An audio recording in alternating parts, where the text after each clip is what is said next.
Hey there, my name is Rachael Killackey, and welcome to the Magdala podcast. We at Magdala know from experience that pornography, masturbation, and other sexual addictions are not just a guy problem. The need for women to be accompanied in the journey towards healing from addiction has gone sorely unmet, and that's why we're here. Magdala exists as a space where women can find hope, healing, and freedom alongside each other from sexual addiction. Our goal is to supply you with support, community, and accountability. Here on the podcast, you'll find everything from testimonies to practical advice to dialogue about how to heal and live fully as a Catholic woman. Wherever you are in your journey, know that you're not alone, and we welcome you to this table.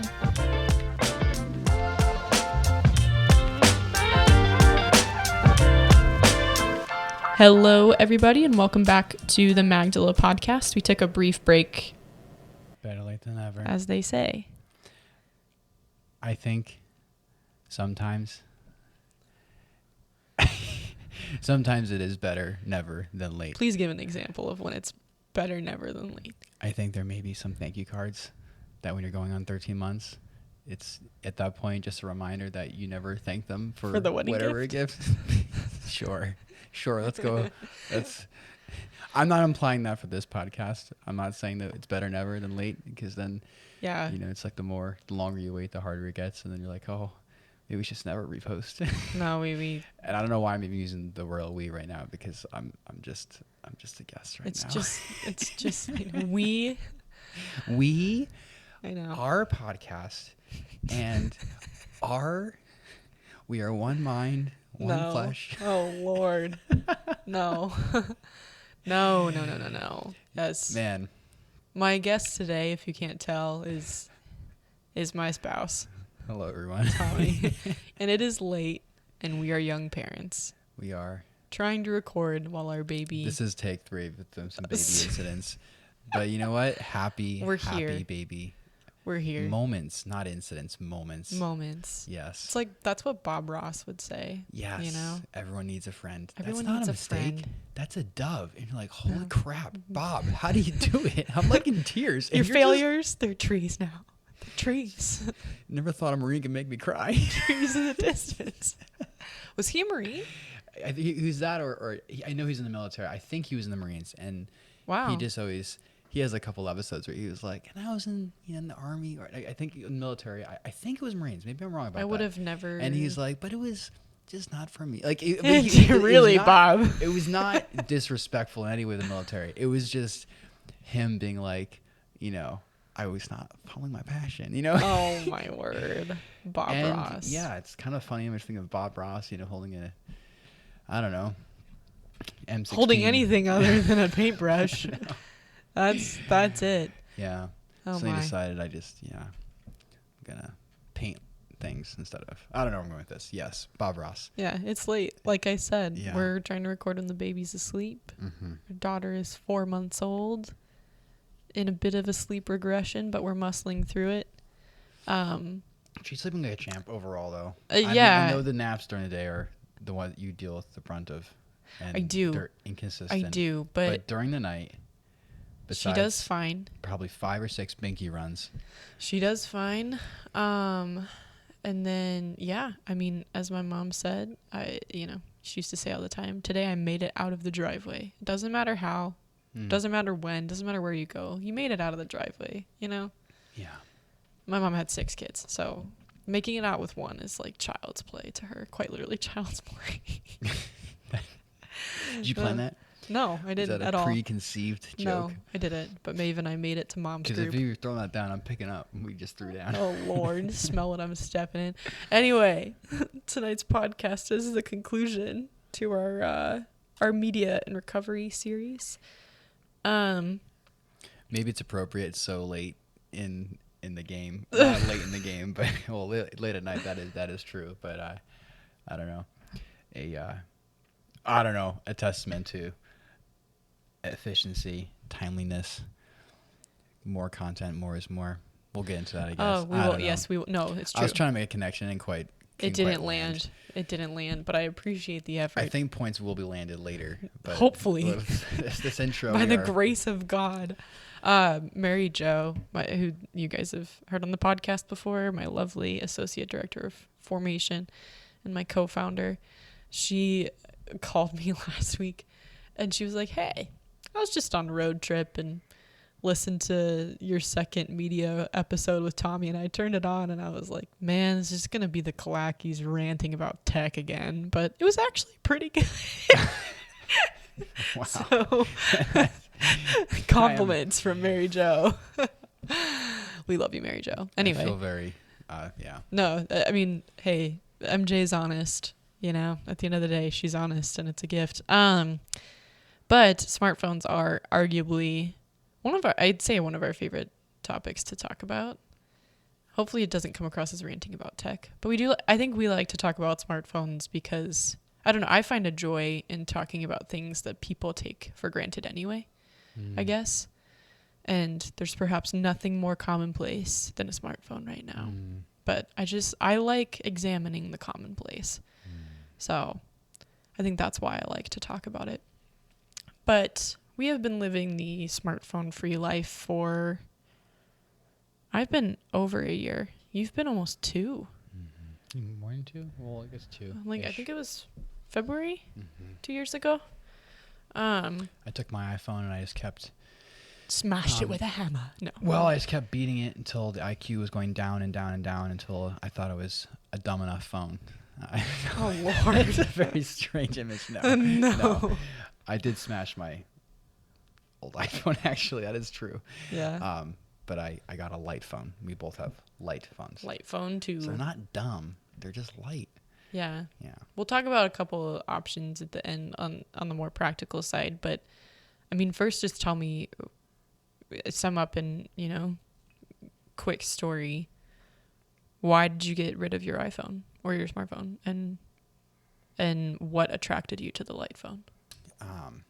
Wow. Okay. Yeah, I think the best answer I can give in terms of in recent history, if you will, is that it is true that I think I've been thinking about this topic in general, or I've been wrestling with it. That's probably a better word. Is I've been wrestling with this topic for a long time in college, especially because I've just been, I don't know, fascinated by it, but also I had a love-hate relationship with technology for a while because I was also really inspired by some people, and I think I was just a classic millennial, really caught up by inspiration of the YouTube dream, and you can go on YouTube and all these random people from nowhere become these really famous people and have this influence and impact. Old millennials want to make an impact. Yeah.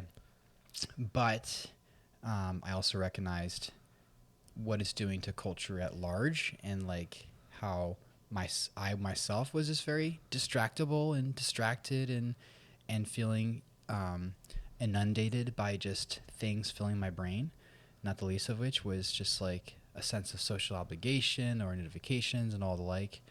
Anyway, so fast forward, I feel I know I even should say, is I was emailing actually a professor who's been by far the one who's been most influential on me from college, and he and I have kept in touch.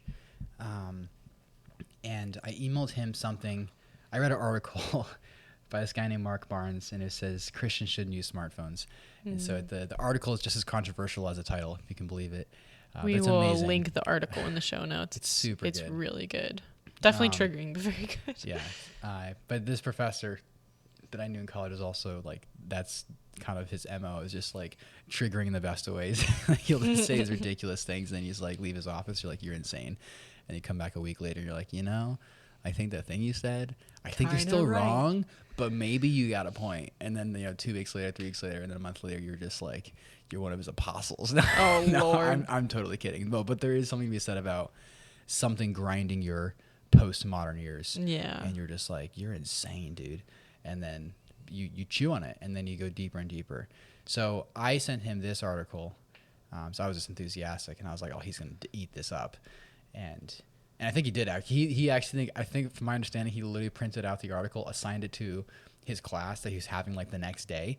And then he CC'd me on the email to his class, and he's hey, here's an article from a trusted source. No idea what the article says, but I think it's going to be a really great conversation. And I think it's more a seminar style, where it's a little bit more freestyle. So he went with it.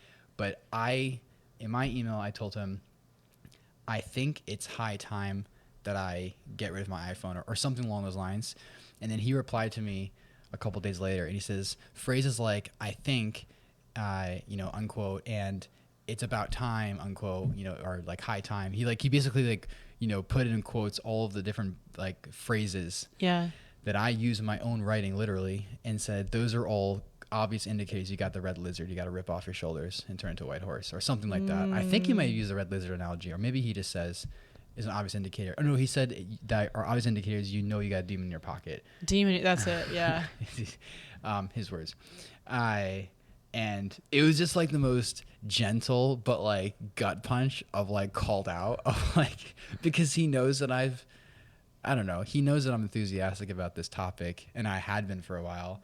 And then here I am saying this article pumped about its contents, and then not willing to do something. And I mean, obviously my email was indicating I had this desire to, but then he's like, I think, and high time, and it's about time, or whatever, are all indications that you want to, but you're not doing it. Right. And so he says, and he said to me, when you reply to this email, I want that to be not the case or something. Past tense. Yeah. Yeah. I think so. Yeah, I said past tense. And so it took me 6 weeks, I think, to reply to that email, but I did indeed reply. And I replied with the results. And then I had no longer an iPhone, and I had a light phone. And I did my research of, am I going to get a dumb phone or flip a phone or whatever? And then I came across a thing called a light phone, which to me was like super cool, because of course, I'm not against having a flip phone, but I was pumped about the idea of having something that's still kind of, I don't know, aesthetically pleasing, like still very efficient. Yeah. And flip phones do have a lot of inefficiency about them. Right. It's a reason why we updated, in some sense. Yeah, and for those who don't know what the light phone 2 is, it is size of a business card. It's the size of a business card. It's structured to be a minimalist phone, to be as unaddictive as possible. It's boring. Mm-hmm. What is the screen called? I don't know what the official term, but it's like the paper screen basically. So the same kind it looks of like a Kindle or a Nook. Or e-reader. No color, no blue light, no backlight. Yeah. Designed to be very boring, and its functions are texting and calling, music, podcasts, directions, hotspot, Bluetooth, yeah. You can ironically wear AirPods and listen to music while you're holding your iPhone. You're like, this seems something. This is great. What reactions did you notice in yourself when you got rid of your iPhone? Was it hard? Yeah, I think, well, the first thing I'll definitely say is before I got rid of it, I was like, it was like, one sense it's like a no-brainer, and I'm like here I am sending an email to him, and I sent the article to other people, and like, this is crazy. Like I felt so convicted, but then like I was like, there I was like staring at the conviction of like, you should not have a smartphone, and so then I did like a bullet point list of like, the pros and cons of getting rid of it. And then there, lo and behold, was this, like, what I end up coming with a pretty massive list of all the things of why I couldn't get rid of my iPhone. Like, I had to keep it. Yeah. I was like, I can't get rid of WhatsApp. Like, I'll lose touch with, the fellowship that I was in, which actually, frankly, is kind of partially true, in terms of, like, they will communicate almost solely through WhatsApp, and that's another story. But most of the things I came up with, I was like, oh, okay, look, GroupMe I can just do on my computer. Venmo, I can get that app on the iPad, and that ended up becoming like a middle ground solution where Rachel and I share an iPad, and the apps that aren't on a light phone, obviously, or you can't really function on a computer, which is kind of creepy, but like a lot of them you cannot use the application on the web. Like it's only an app, and I think it's intentional. That's another story, I suppose, but yeah, so I guess what I'm getting at is that I had all these like reasons I was kind of clenching onto, and I could feel. It's almost like the feeling of a mental grip of like, I can't let go. Right. And then it's like almost a fear of like, wait. I mean, I want to, but I don't want to. And it's like that strange dichotomy of the two desires hitting ahead. Like I desire this sense of freedom without an iPhone, or I don't want to want it. I don't want to need it, but I need it, and then they're like, do I? And then I looked on the list of like Venmo, that's my excuse, or Uber. Yeah. And then I start chipping away at it. I'm like, okay, I can get Venmo, on an iPad and not use it. Like I can't internet search. Like, what if someone says like, what was the score of the game last night, and I can't look it up? It's like, well, who gives a flip? You can just wait till you get home and on your computer or something. I think, maybe I should have done this better at the beginning, but I think why talking about smartphones and recovery is perhaps the most important when it comes to our media series, is because having a smartphone with internet access as a porn addict, and I said this before, but it's the equivalent of having a beer in your back pocket as an alcoholic. Like, yeah, the access that it gives you, the immediate access that it gives you to the substance and behavior you're addicted to, like, it's unprecedented. And so however many benefits technology's given us, I mean, like, because that's undeniable. That's why I think it's important that we have a conversation examining smartphone use in recovery. And I should have summarized that better at the beginning, but I think pornography aside, the fact that there is that grip that your smartphone has on you, because I felt the exact same grip. I got rid of mine twice. Yeah, I got rid of mine once in high school and got a flip phone. Had a flip phone for a year, got my iPhone back, and then had an iPhone straight through until last year when I got the light phone.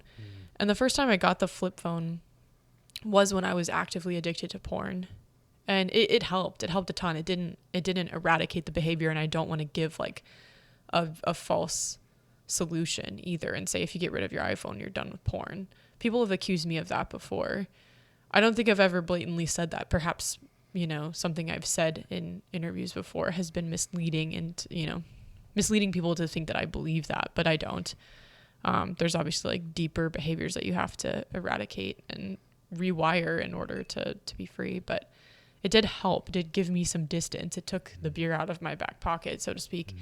But I noticed intense withdrawal after after getting rid of the iPhone both times. Yeah. And I did too. And especially the second time around, like a little over a year ago, I didn't realize how used to having my iPhone in prayer that I was. Like even in prayer, I found myself reaching for it.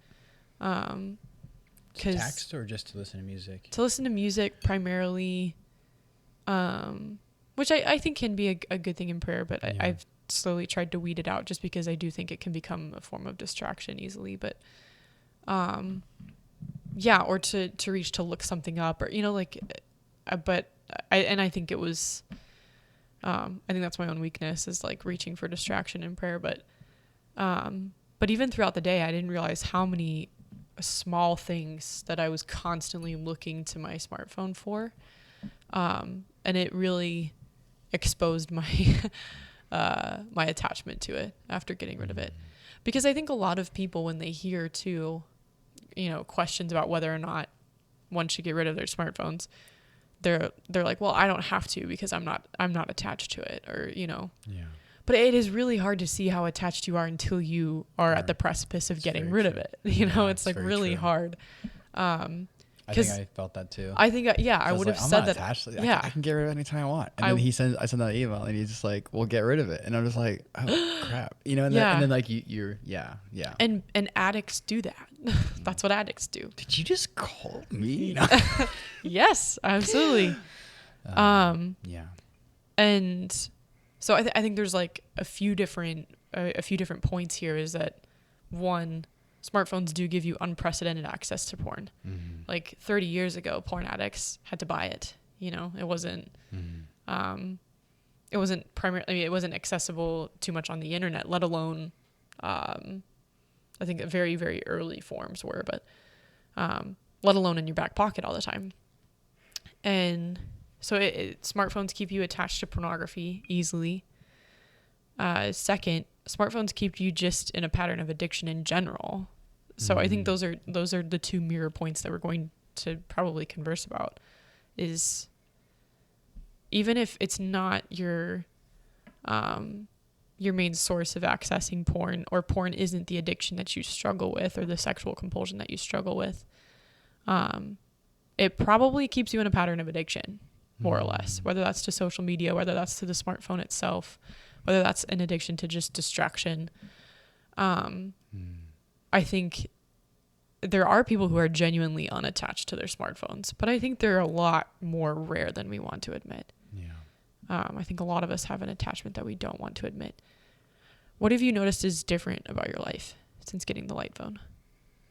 What changes, what positive changes did you notice? And did you notice any negative changes? I think when I first got rid of it, I think you can relate, as you just alluded to, is like there's a withdrawal. Yeah. And I don't think I was ever tempted to necessarily just well, maybe I did. But what I definitely noticed is I just like was on my computer way more. Same. And so it was just like this coping mechanism. So it's like, I don't know, suppose you're an alcoholic and a tobacco user, you get rid of alcohol and then you're just like smoking like absolutely. A chimney, you know, I guess is one analogy. And so I guess in the same way, I just felt like way more compelled to get my fix. And that really was what it was. Like, you know, I would say, oh, it's work email or I'm doing important things. But like, there's a sense in which I want to be in the digital world. And I feel so out of it. And, you know, what is this reality thing? I mean, I'm exaggerating. But it's like when you pull yourself out of the matrix and then there's a sense of like, I'm not used to this ratio, I guess. Because it is a whole other world. It is a whole sphere. I mean, you know, Facebook quite explicitly now is called Meta. Like they admit it in a sense of like a whole other universe that they're trying to build. Yeah.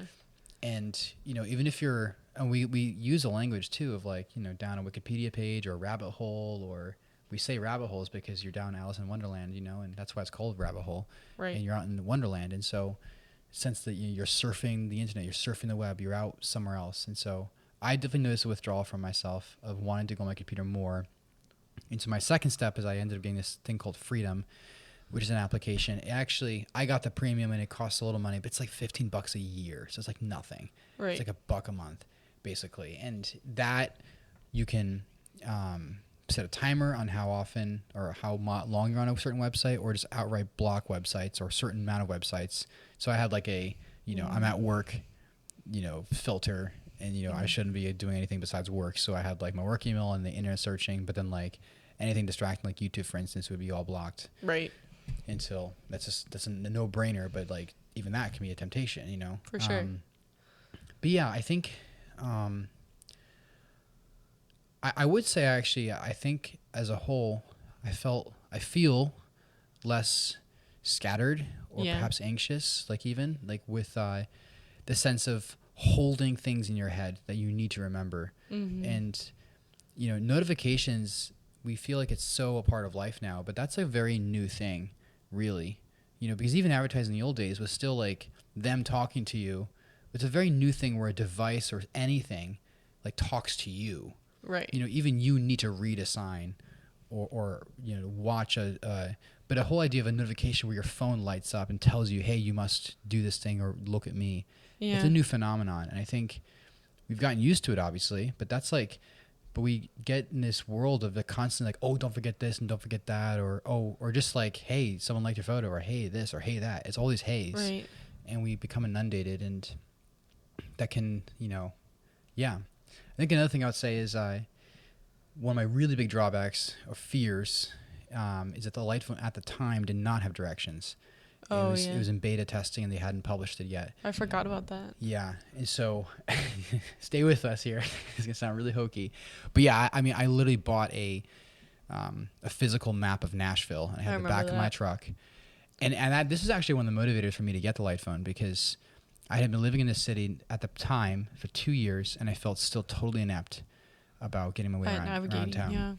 And this is not to brag, but I do know I had a natural knack and gift for directions, and believe it or not so much like in terms of like signs or knowing the names of roads or even like north, south, east, west, but I'm very visual, where like once I've made a right at a certain street corner, I know how to know my way back.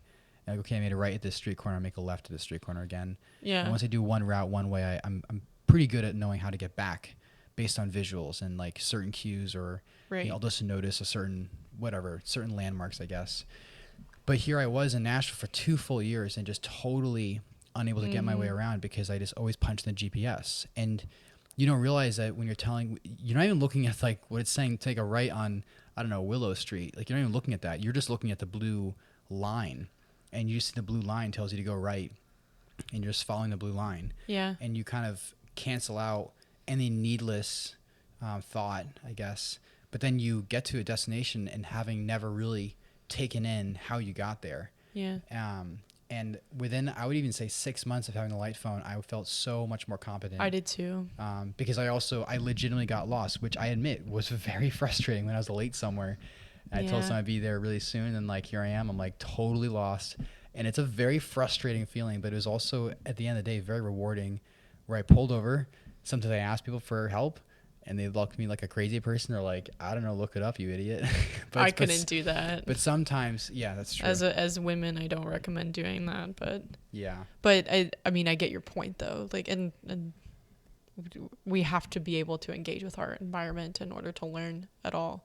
You feel more at home when you feel you know your way around. It's true. A sense of like self-mastery, and not in a prideful way, but in a good way. It's true. Yeah. I think on the scattered note, this is perhaps the thing I care about most. Like on the notification and the grabbing and everything. And I truly think, and when I'm working with women, I try to stress this, is I think that is quite literally the worst thing that could be happening to you if you're trying to heal, specifically from porn addiction. Other compulsions, maybe not so much, but one of the chief things that we do in a Magdala small group, and one of the chief things you have to do if you want to recover at all, is examining your triggers. Like, what emotions, places, and events, and even people are triggering me consistently. And once you know those, there's a certain power that you can take hold of. But and we have women examine the devices that they're using to access porn, and it is chiefly the phone. Laptops are definitely like a huge problem, but both allow like just too much privacy. But if that's your trigger, and you have it with you all the time, and not only do you have it with you, it is calling out to you consistently, like dozens upon dozens, typically, like, times a day. Yeah. That is quite possibly the worst thing that could be happening to you if you're trying to recover.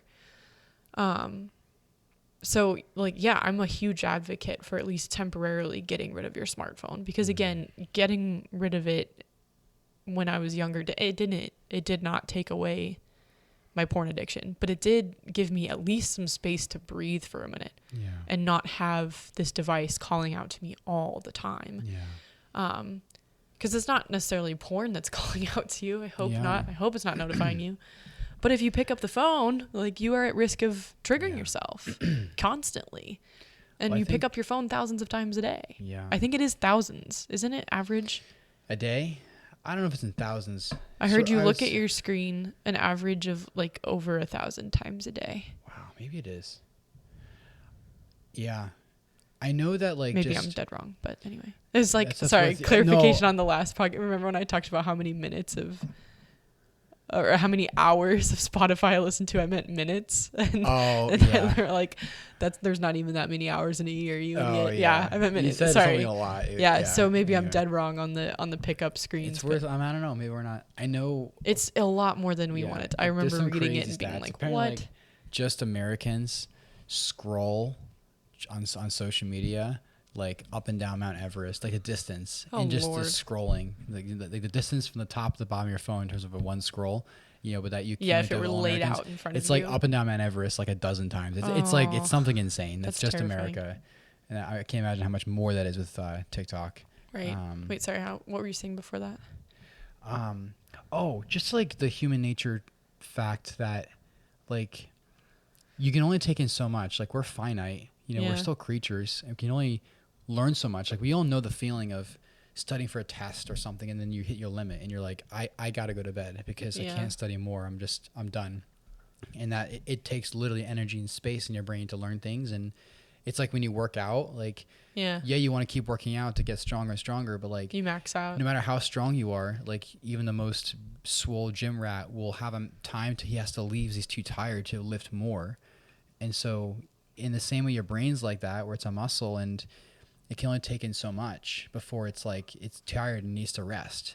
And so I think just on a very practical or biological level, like, when you have so much thrown at you, And we do, like, not just through iPhones. I mean, you go to a gas pump and there's an ad. It makes me so angry. Or you're just like, there's so many really clever and really malicious, in my opinion, ways advertisers are always finding new ways to like bombard you with information or and selling proposition. And the more that comes at you by not just like design, but like by necessity, our brains learn to numb and block out because there's just too much. Like, quite literally, I read a fact one time, like the amount of advertising, like I think it includes logos, but just like impressions or something that's telling you to buy something or telling you to do some kind of action or, you know, whatever. But I think that includes, like, I see a Coca-Cola can with a Coca-Cola logo, includes like some form of a my new dad or whatever. Right. But it's like, it's like in the thousands every day. And so I think I saw something that said that 92 words compete for our attention every minute. Wow. Yeah. Or something like that. Where I mean, all of these things are illustrating the same thing, is that we have like a lot pulling at us. And the point though is that then you have to start, you know, discarding, and then you have to discard faster and faster the more comes at you. Right. But what ends up happening is it's harder to distinguish between what is worth paying attention to and what isn't. Right. And that's so important though, of like what's important to pay attention to in life and what is worth discarding. Like, you can relate, I don't know, you get mail and, you know, and you're like, okay, what's an important bill to pay attention to, and what's just like a dumb piece of, you know, marketing mail I could just throw out. Well, and that's a skill that I feel like I'm constantly still cultivating, is what is worth my time and attention. Yeah. And I think there is, I'm thinking again of, I know I've quoted this recently, but when I was talking with Scott Weeman, my friend who runs Catholic in Recovery, which if any of our listeners are struggling with alcohol, drug, or those are the primary groups that he runs, but primarily alcohol and drug addiction virtual groups. Catholic in Recovery is a wonderful resource. And I was talking with Scott, and he was saying how your recovery cannot be, because he has a beautiful recovery testimony from alcoholism. Your recovery can't be like on a dinner plate, like one little side. Like, you can't keep your recovery over here and then have the rest of your life. Like, he says, like, your recovery must be the plate that your whole life rests on, because it's so inherent to your journey with the Lord.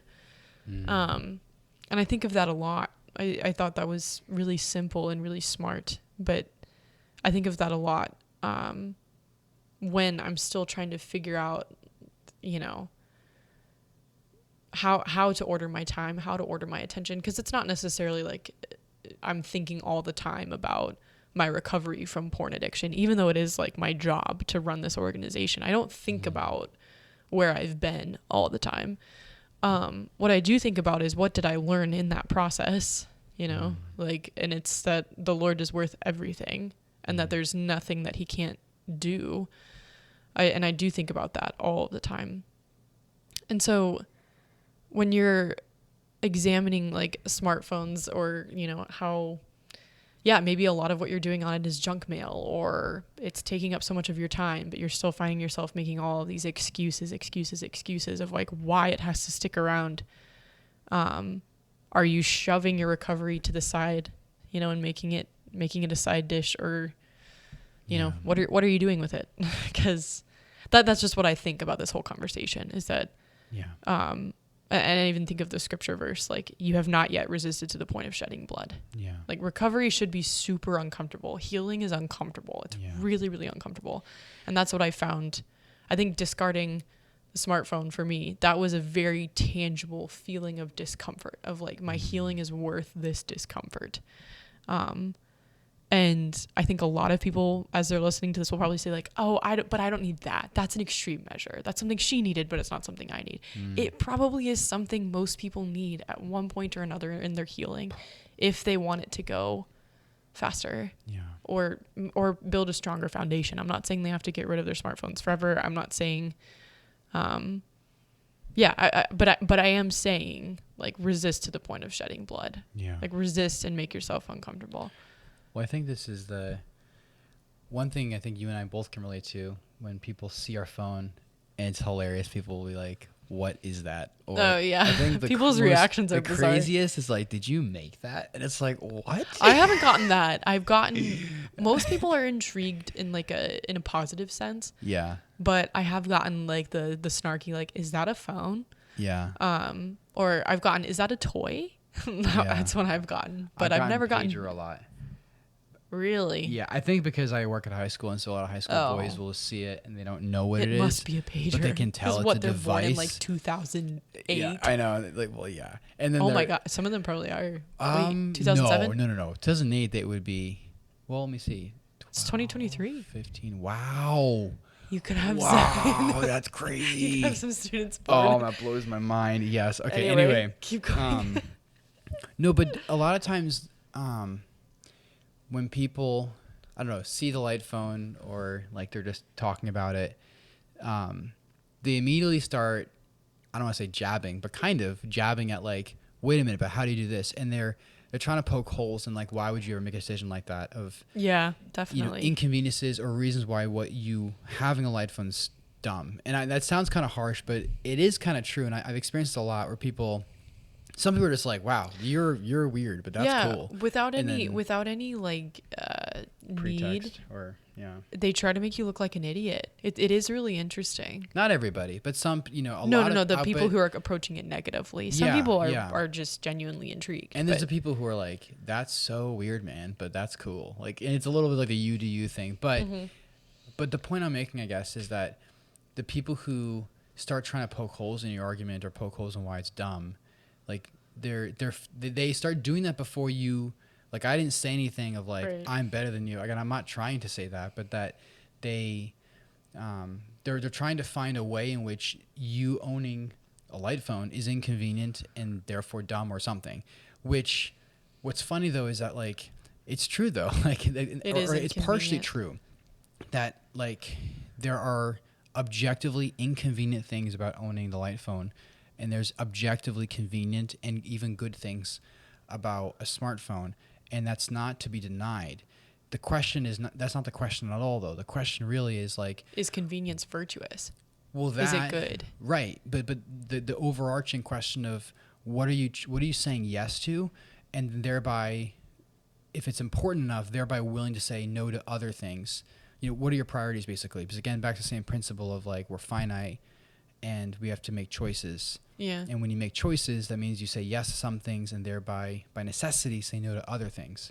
Yeah. And so, like owning a light phone is not the answer for everybody, but I think it's, for me, like it was like I recognized I was scattered and like the yes I wanted to make of a feeling of more freedom, a feeling of being less immersed in tech, of feeling more space in my brain, more bandwidth, of feeling less hypocritical, I guess, in some of my rants and how I was living and what I was convicted by versus like how I was actually living. All the above, all those yeses were more powerful, more important, and worth prioritizing over like the other things that I would say no to. And I'm not saying no to the iPhone for the sake of just saying no. I say no to it because the yes of saying to the light phone and what that means of more time, less distraction, all that is worth it. And so I think, I guess full circle with like addiction, it's not that like, I don't know. Yeah, I guess like recovery or other things of that nature, there's going to be pain or discomfort, and that's not being like negated or ignored. It's not really the question though. The question is like, is it worth it? And what are you willing to do to see that happen? Yeah. And so it's kind of the same thing as like, you can imagine like 1,000 YouTube motivational exercise gurus or whatever, like, you don't have time for exercise? Bull crap. You got time for exercise? You can wake up earlier. You can go to bed later. You can, I don't know. And they say all these things, right? And the point they're making is that like everyone has time to work out. You have to make yourself uncomfortable. But yes, but also like you're just not prioritizing it, right? Yeah. And so, or it's the same thing of like, I don't have time to pray. It's like, well, everyone has time to pray. It's just you're not prioritizing it, or something is getting away with it. And so also with, I don't know. Yeah. Just with addiction or I guess a topic at hand of smartphones, it's not that, it's not inconvenient. It's just that convenience is too high up the priority list, where then convenience is taking precedent then over over healing, over the healing or the other goods that you would be seeking by, you're not inconveniencing yourself for the sake of inconvenience. You are seeking a higher good. Right. That inconvenience is the price to pay, but it's worth it. Right. Yeah, and it is the whole, like, if your right eye leads you to sin, pluck it out. If your left arm leads you to sin, cut it off, That's like his radical way of saying, like, this is like the priorities. Yeah. Like, it's better to throw yourself by a millstone. Yeah. And it's all dramatic language, but the whole point of that parable is to, I guess not parable, but I guess storytelling. Yeah. In some sense is to show where your priorities, Yeah. It's, yeah. And I know it sounds radical, I guess because it is. It definitely saying, at some point or another, and I don't get to decide for people what they need in recovery, because recovery isn't linear. There isn't like a blueprint of how women recover from sexual addiction and compulsion. There are commonalities, and I do think one of the commonalities is that getting rid of your smartphone helps. Yeah. I do think getting an alternate phone that still serves your needs, like the Light phone or the Wise phone or whatever, is the best plan, because if you get a flip phone, you'll revert probably back. I've had some women that I know do that. I know I did that myself, but I just think that it is radical, because recovery is a radical thing to do. It's a radical thing to accomplish, or it's a radical thing for God to accomplish in your life, to free you from something. Times call for desperate measures. Yes. But there's some truth there, obviously. Well, and that is a question that I ask. I got the opportunity to do this more when I was working more one-on-one with women over the past several years. But the first question, and I did this early on in our podcast, is what do you want? And then the second is, what are you willing to do to get it? And I know a woman or a man, but I don't talk to men so much anymore about these things, one-on-one at least. But I know women who are ready to recover when they look at me and they say anything, and they mean it. When I'm like, what are you willing to do? They say anything. And they follow through. And it's the rich old man, not old man, the rich man. Yeah. With what must I do? Yeah, he wants to follow Christ, but then he says, "Sell your things and follow me." And then he goes away sad. Yeah. Because he's like, he can't do it. Yeah. I know it's like a harsh analogy, but it's true though. Like that kind of is like that is it. It's like what one of my brothers do, where if you want somebody to do something, you like look at them and you go, won't do it. Won't do it? Won't do it. Did you ever do that growing up? I don't think so. Where it's like, I'm trying to think of something punky that kids do. You won't hop that barbed wire fence. Yeah. Won't do it. That's how you like make people do it. Oh. Anyway. I see. No shot. No shot. Yeah, as the kids say now. The Utes. Yeah, but I mean, it is back to you haven't resisted yet to the point of shedding blood. That's kind of it though. I'm just realizing that the rich man, it's like, yeah, and it's not like that the rich man's wealth was bad, right? It's that Christ talks about the eye of a camel, the eye of a needle and a camel passing through it, and the kingdom of heaven. He's saying that not because he's condemning wealth. He's saying that because of the distractibility or the misprioritization of your life. Right. And wealth can be very distracting. Or also, I think, comfort too. You feel comfortable in wealth, and so you feel less dependent on God, and you feel less like a lily in the field or the birds in the air. But the rich man, like, yeah, I mean, that's like, if you think, and I'm not saying this definitively, but like if you think the gateway for you is your iPhone or whatever smartphone or the access to the internet, and you know that objectively speaking, and there are steps to take to like make that not like a thing anymore, and it's like, all right, well then get rid of it, and then you're like, and then you turn away sad. Yeah. And I think it's like, yeah, it's worth repeating probably a couple times before we beat the dead horse though, but it's worth repeating a couple times. Like, this is in 2023, it is really radical. Yeah. But like I've also heard that like with AA and other 12-step kind of things, and not that 12 steps is a perfect analogy, but like other type of recovery plans, like they are radical, because like I heard once, for instance, there was a someone in AA, and they had like kombucha, and they knew it had like 0.1% alcohol. Whoa. And they had it, and then they're like, but it doesn't count. And then they reported it, and like, that doesn't count, right? And like, nope, you reset. And so they went from like some kind of like 90-day streak or something to 0. And that's the kind of thing where it's like, is that cruel? Is that super radical? But no, 12-step is no joke, and it like works. It's the principle, and it's like, or even like you show up on time. You know, these are sort of the almost the militaristic fire and brimstone protocols they have, but it's instilling a sense of like, again, where are your priorities, and what will you do to make this and it works. A reality? It works, and people's lives have been saved through the 12-step regimen, which is what Catholic in Recovery does. It is 12-step groups for Catholics. I think I just think it's worth examining, because I don't know about you, but I've yet to hear a good excuse, like a good one, and I mean a solid one, of why an iPhone needs to be, or a smartphone in general, needs to be kept. Like I feel like, you know, people, there's been a few people who try to just throw me like a real zinger, like when we're talking about this. They're like, well, I have to have it for work, and you're like, BS. Everybody says that. Did you talk to your boss yet? Yeah. And usually the answer is no. Like, did you ever approach your boss and say, I in principle don't want this, or I don't have, or something?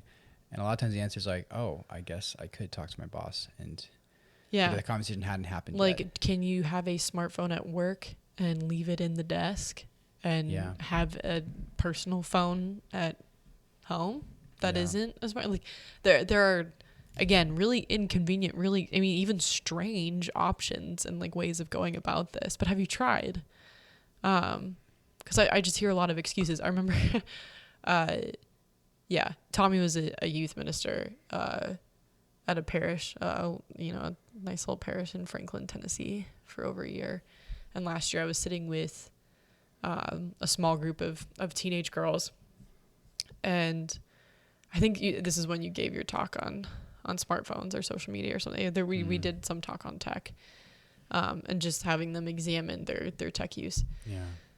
Because it was a huge problem in the youth group, but it's everywhere. But it'd be different. That's why you were addressing that, though. That's all I'm saying. But I remember just sitting with them, and they all, I think my question was like, what benefits does tech add to your life? Or so I was trying to ask like a positive, like, can you tell me some benefits of what your tech use does for you? And instead of actually answering the question, all of them started throwing excuses at me of why they needed to have it, like why they couldn't get rid of it. And I pointed out to them, I was like, yeah, guys, my question actually wasn't why you should get rid of it. But it's interesting that you're immediately on the defensive. Why do you think that is? But that's all they could do. That's all they could do, is just say, answer that question. The more excuses, probably. You know. And so I finally just said, I was like, you know who makes excuses? Addicts do. Do you know why I know this? Is because I was one, and that's what I work with all day long. So you guys just sound a lot like addicts. But and they were all a little called out by that, but it was funny. But I think that's, if you're listening, I guess, and making excuses, like, I think that is worth examining. Of if you're immediately on the defensive, it's probably telling you something about like an attachment you have. And I also think when we have these worldly attachments, because all of us have so many, like I know, like you said earlier, reducing computer time, that's taken the place of what I would have spent on my phone. That's been difficult. And an ongoing battle for me. But just worldly attachments in general that we can have to so many things. Usually they are filling, you know, as you would put it, the God-sized hole. But what are you running from, I think, is a question worth asking too. Because if you're struggling with some sort of sexual addiction or compulsion, and you're listening to this podcast to find some hope, like, that's always going to be the question that we're asking, is what are you running from? What are you running from when you go to porn, when you go to masturbation, when you go to promiscuity? What are you running from? Distant country. Yeah, exactly. You're running a distant country, their prodigal son. But that thing that you're running from is the same thing that you're running from in tech use, typically, in distraction, at least. I mean, not just anytime you use tech, but when you're running running to distraction, you've scrolled too long, or you're just like, why am I reading this news article that I don't need to be reading? What am I running from? You see a lot too at like airports, for instance, like when you're just, I've read, I think we both have read different things of people commenting on how there's no more real public spaces anymore. Yeah. Public spaces used to be like you go, everyone's talking to each other and they're strangers, but they have to go outside of yourself. Yeah. Now you go to grocery stores and like the majority of people are going to the self-checkout line and there's no actual human interaction. No one's talking to each other. And when you're in line, you're on your phone and you go up, you make a purchase in front of a computer and then you're out. Yeah. No human interaction at all. But just at airports, you see, a lot of people, as Sherry Turkle coins it, alone together. And they're in the same room, they're occupying the same space, but it's not a place, because a place is made up of people sharing the space, I guess, and actually acknowledging it. But it's just more like being fully in the space. It's a void everyone's kind of in. Yeah. Yeah. And there's a restlessness you can see in people where they're, not always, but if you, I'm going to sound creepy, but like, people watching can be funny, and you see people when they check their phone, they put their phone in their pocket. And I've noticed this a lot. And again, I'm not trying to sound creepy, but like it's hard to not observe it though when you don't have a phone to check. But it's like I'll watch someone that put the phone away, and I'm like, all right, how long is it gonna last? And like it's like usually like 15 seconds before he pulls it out again. He's like, I gotta check it. I do that though. Like earlier, I was out to brunch with a friend, and she gets up to go change her baby's diaper in the bathroom, and the first thing I do is turn to my phone. See if I have any texts. Even a light phone, you do that. Of course. Of course. I do that. No, we I'm squirm. saying, we all squirm, and then a light phone doesn't solve that problem. Like you still have that tendency to pull. But there's just more to look at on a smartphone. Yeah. There's more that you can do. I think, but I mean, again, what are we running from? We're running from silence. Yeah, being with ourselves. Solitude. The CD, yeah. Yeah, but going back to, the overarching need for this topic in general is like the only way you can heal is by confronting yourself. I talk about this all the time, like you cannot speak to God face to face till you have a face, as C.S. Lewis says. But if you are, maybe I've said this too many times, this is perhaps the most important reason to examine getting rid of your smartphone.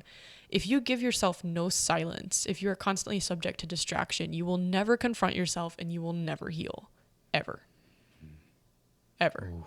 Like you will never ever face yourself. You'll never face the crap that brought you this low in the first place. And you will never heal. Yeah. And this is why healing is an ongoing process, is because, we're always, one part of our hearts is, at least one, is always running to that distant country, is always trying to run away from the Father's house instead of just being there and listening to what he's saying. I think it's Henry Nouwen who said the most difficult part of prayer is sitting and listening and hearing good things about yourself. And I mean, it's hard to hear like the tough things too, but it's hard to hear the good things. But yeah, if you live a distracted life, and smartphones are, that we could go on a whole ranty podcast about this, but we won't, so that MJ doesn't say this podcast is just the Killackey's ranting on tech again. Man, but, MJ, no, I'm just kidding. But I think if you have a smartphone, they are designed to take up as much time as possible. So they are inherently themselves distracting. They are per se distracting. And that's worth pausing on, because like this is not to come off as like, I don't know, this is like less of a condemnation as it is a point of mercy and like recognition of the obvious fact that like iPhones and smartphones are designed to be addictive, and they have a whole army of engineers, but also quite literally psychologists, and also what they call choice architects. The choice architects are hired for stores and placement of items and what will make you buy something compulsively or without thought. But so also choice architects are hired for smartphones, and they're perpetually studying. They're masters of design and psychology. And a lot of us know some of these creepy facts, but like just one fun fact, and I won't go into 1,000, but like one. It's like if you get the app for Kroger, for instance, right?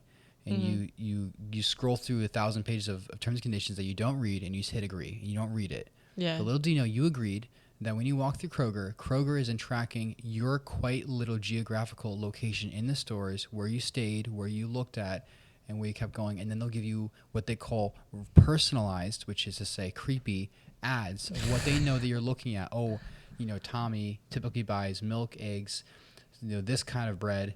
Like, but that's the level of where marketing is nowadays, where it's like they're tracking you, and then they're trying to always perfect ways to make more money, but also to keep you hooked and grab so more of your time. That's one really radical but true example. But yeah, these things are designed to be very addictive, with a whole army of people against you, and they're not for you. And that's just a point of mercy, I think, of on yourself or anyone else, you know, that tends to be on their phone. It's like, you're not distracted. You could say like, oh, they have no self-control, but it's like, yeah, but I don't know. In the same way, it's like, why do I want to have junk food? You know, it's like, I should be eating more healthier, want to eat just pure good food.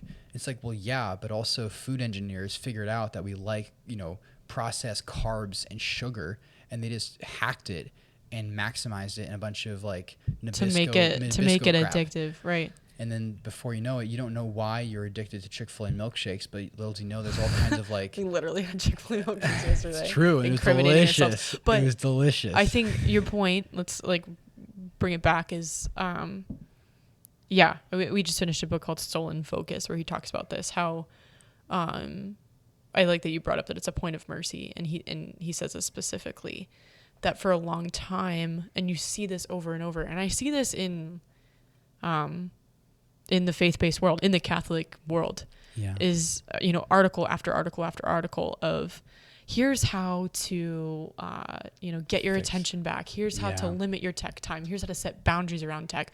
I've even seen, like, I'm just going to call it, I've even seen some bullshit about, like, here's how to pray before you use your phone. Here's how to, it's like, stop trying to pray this away. Like, there are thousands of engineers behind this shit. Stop trying to pray them out of existence. You can't. Like, I mean, that just feels ridiculous to me. I mean, the intention to pray obviously is good, and fruit will come from that. But stop making this a you problem all the time, and just. He coins it as what he calls cruel optimism. Cruel optimism. Where yes. He's like, and he calls out some players in the game, but his point though is like, some other people are just like, oh, well, just go to your settings and turn off notifications, and you're good to go, and then keep your iPhone, and then it's like. Is a very simple solution of like, oh, you dummy. It's very simple. Right. And it is cruel optimism, because it takes a massive problem that is, I'm very reluctant to use this word, but it is in some way systemic, of like by design, and, you know, up the chain, whatever. But, and it's making it into like a completely atomized you problem of like, oh, you Sarah, or you Joey, or you Chris, or whatever. You just need to turn off, change your settings, and then you're good to go, and then your whole addiction problem is gone. Right, and it is cruel, and it is worth noting that when I got rid of my iPhone over a year ago, it was, you know, quote unquote locked down. Like, I had no internet access. I had restricted any video app like YouTube. I mean, there was virtually nothing. I didn't have any social media accounts to be on. Like, there was virtually nothing, quote unquote, addictive, you know, in the common sense about this iPhone. But still, I was on it all the time because it's designed that way. Yeah. And part of that is a me problem. I am weak. I am human. But I think it's important to stress that, like, yes, you're responsible. You're responsible for your own recovery. You're responsible for the steps you pursue. But, like, you're not responsible for making something that is inherently addictive unaddictive. Like, you can't do that. So apologies to anyone who's offended by my comments about praying before you use your phone, but like, it doesn't work that way. You can't like pray away the nature of something. And it's been proven that like, May this line of cocaine I'm about to snort not be addictive. Oh, It's Lord. like, I mean, that's being ridiculous, but it's the same principle. It is an extreme example, but yes, it is the same principle because you can't make it something other than what it is. But I think Stolen Focus, and who's Johan Hari? Yeah, who's a British journalist, and he does an excellent job in this book talking about why cruel optimism doesn't work to end screen addiction. But and he combats another author whose entire thesis is cruel optimism, even though he is a tech designer. So he admits that he designs tech to make it more addictive, but then the addicting, or the problem of screen addiction is on you, and it's very circular. So I think there is like, I don't know. I think it's a relief when you just kind of hear, like, you can just get out of the system. You can just stop. Like, you can just get rid of the thing. I think, sorry, keep going. No, I just think that's important, that instead of that being like a threat, like you can get out of this, at least for a time. At least give yourself a break, or even the light phone has the capability to like have the SIM card switched in and out. So I know a couple people who have a SIM card in a smartphone during their work week and switch it out to a light phone for the weekends, so they can just kind of have some distance and unplug. That is a possibility. Right. So I think that should be a relief, is that we can hear, like, we can give ourselves a bit of a break from this thing. And if that's all you can manage, okay. But like that's a step in the right direction. A huge step in the right direction that most people aren't willing to take. I think I hope we've already said this, but it's worth saying again. Like, all of what we're saying too is like, hopefully coming off in a sense that like we are sharing, I guess in some sense our own testimony, recognizing our own weakness of, like, these are objectively addictive devices, and like, that it's like, is worth getting off of them because of our own weakness. Right. For addiction, whether it's like addiction with pornography in the gateway, or just smartphone use in general. And I think all of us, perhaps sadly, can probably relate. Yeah. I mean, all of us, of being in a conversation with a friend and not knowing when it was socially acceptable, where like mid-sentence, mid-conversation, they're suddenly picking up their iPhone, they just replied to a text. And then they're nodding at you of like, I'm listening. They're exaggerating their nods to kind of reaffirm they're listening when they're not. Right. Or someone who just said like, and then you're like, that was actually on their AirPod, and they had a phone call they just hung up on. And you're like, wait, what just happened? And then you realize they had a phone call while they're like, some of these things where technology gets in, it's just so crazy. But that it's to liberate yourself from this, or give us the permission, I suppose, of recognizing you don't need to prove something. Or no. I was very struck by a friend of mine, and he told me he got off all social media. I'm not trying to go back to social media, but it's the same principle, whether it's iPhone or a social media or something, and that he's off it because he needed a break because he wasn't strong enough to not have a good relationship with it or be moderate or temperate. Yeah. But that he quite literally said, like, I don't think it was, this is not the most virtuous position. The most virtuous position is like, being in it and having right relation with it, essentially, or having temperance with it. Interesting. Which I think that it does apply to a lot of things, but like, you wouldn't apply that to cocaine. Like, no one's going to say like, oh, like, well, I'm sorry you have to get off cocaine for now, but like the virtuous thing to do is to have cocaine in moderation, right. Like, again, radical example, but it's a principle of like certain things are addictive per se. And it's not the most virtuous thing some things are worth jumping ship. Right. And I think, I don't know. I think like it feels like a red lizard. It's like, holy crap. Like no one's off this train of like with the iPhones or social, like all kinds of things. Like everyone's doing it. And how can we possibly, but the more, I don't know, it seems to me that in some ways, the more, steam or momentum it picks up, it's harder to jump off in some sense, but when you jump off of it, you're like, whoa, like you feel a tangible train you did jump off of. Yeah. On a practical note, I think there's a few different alternates that we can recommend. There's the light phone, which we have both been speaking about this entire episode, which is our preferred because we're a little biased. And Magdala is also a light phone affiliate, so we get a little kickback if you decide to purchase a light phone through our affiliate link, which is in the show notes.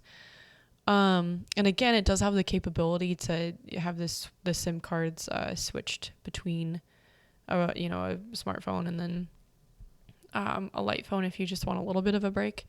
It can be very useful for that. The Wise phone is another alternate. Gab is more designed for children and teens, but also an option. And then there's one more that I'm forgetting that I wish I had written down.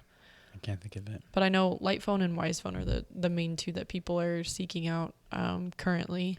The Wise Phone looks like a smartphone. It looks more, yeah, it definitely looks more screen, but it's larger. Yeah, it can take pictures. It has a couple benefits that the Light Phone does not.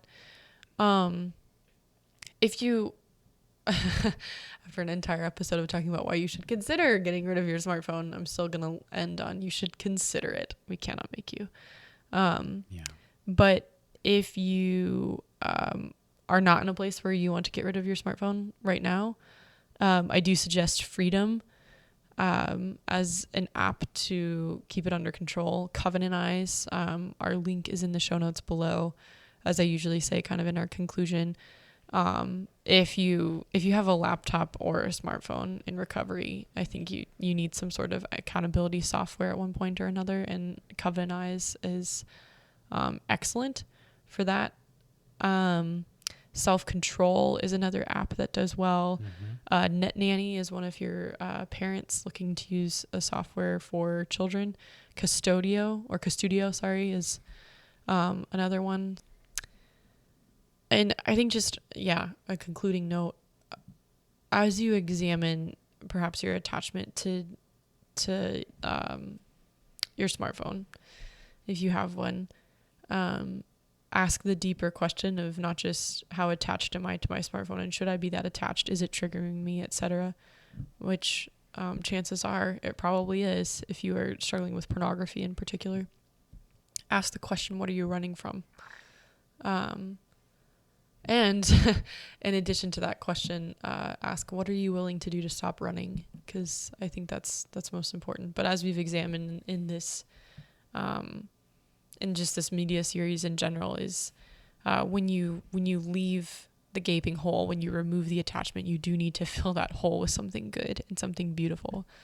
And I think if you choose to get rid of your smartphone, you'll see how much time you do have and to fill with good things. So that can be an exciting thing. You can fill it with reading. You can fill it with talking to people in the coffee line. You can fill it with creativity and silence and prayer and all sorts of beautiful space fillers. But yeah, I guess just stop running. That's the biggest point that I'd like to make. Any concluding thoughts before we go, Tommy? I think just one small point is, I guess again, restating that it is it is radical, and that's it's worth just, I guess, re-acknowledging, in that it is kooky, I guess, nowadays, especially to do this or to consider, why would you ever regress? And that just seems really strange. But I guess, first of all, it's worth it, obviously, especially if you assess the good coming out of it versus what's the good of why you gotta stay in it. And a lot of times the greatest good of staying in it is just because you never even consider the possibility of ever leaving it. And it's just social acceptance or something, and not being ostracized or feeling like a kook. But the second thing, I guess, is just that this can sound kind of strange, but it does feel like you do hop off a train where there's a buy-in that feels somehow necessary. I have to have social media, I have to have an iPhone, or all these different things. And when you hop off, there's definitely withdrawal and all the different things and emotions. But then eventually it does feel wow, people live this way literally forever until 20 years ago, not even 20 years ago, actually. Yeah, shorter, 10 years ago. 10 years ago. And so a decade's going to dictate the rest of human history. And what is necessary. Yeah. And just I don't know, just thinking about that and what that means, and that you hop off the train. Yeah, absolutely. Yep, and I think that brings our media series to a close. And as always, if you are a woman who is in need of accountability and community in a recovery journey from a sexual addiction or compulsion, you can join a group on our website. Or if you are a woman who has entered recovery and healing from sexual addiction or compulsion, we probably need you to lead a small group for us. So you can also apply to be a small group moderator through our website and link below. The Light Phone affiliate link is below.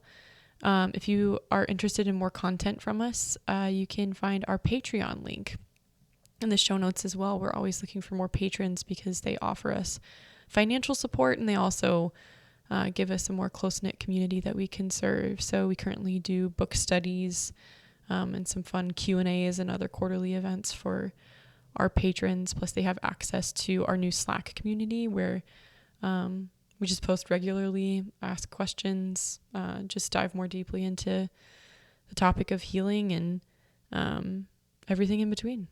But yeah, our patrons make it possible for us to currently pay for our expenses, which is such a joy. And they also come alongside us in prayer. So we're developing a wonderful community over there of men and women who are joining us in the fight. And we would love to have you join us as well. If you are in need of Covenant Eyes, use the code Magdala for 30 free days.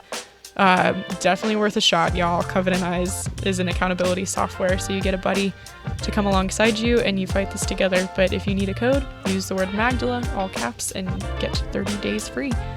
But other than that, thanks again for joining us, all our lovely listeners. You're in our prayers, and we will catch you soon. God bless. Thanks for joining the conversation today on the Magdala podcast. If you want to learn more, join a support group with other women on the journey, or find more content, visit magdalaministries.org. If you want to continue to be a part of the conversation, like, subscribe, and share this podcast. But most importantly, wherever you are in the journey of healing, know that you're not alone and you don't have to hide anymore. We're excited to welcome you to the table next time. God bless.